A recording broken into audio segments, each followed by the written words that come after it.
34 অতঃপর তার রব তার আহ্বানে সাড়া দিলেন এবং তার থেকে তাদের চক্রান্ত প্রতিহত করলেন। নিশ্চয়ই তিনি সর্বশ্রোতা, সর্বজ্ঞ।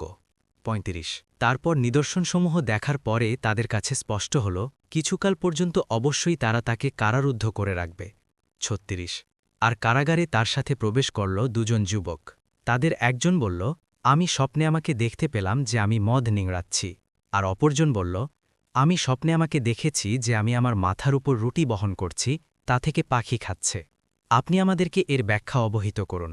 নিশ্চয়ই আমরা আপনাকে ইহসানকারীদের অন্তর্ভুক্ত দেখতে পাচ্ছি। 37 সে বলল, তোমাদেরকে যে খাদ্য দেয়া হয় তা তোমাদের কাছে আসার পূর্বেই আমি তোমাদেরকে স্বপ্নের ব্যাখ্যা জানিয়ে দেব।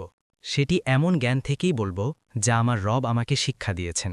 নিশ্চয়ই আমি পরিত্যাগ করেছি সেই কওমের ধর্ম যারা আল্লাহর প্রতি ঈমান আনে না এবং যারা আখিরাতকে অস্বীকারী।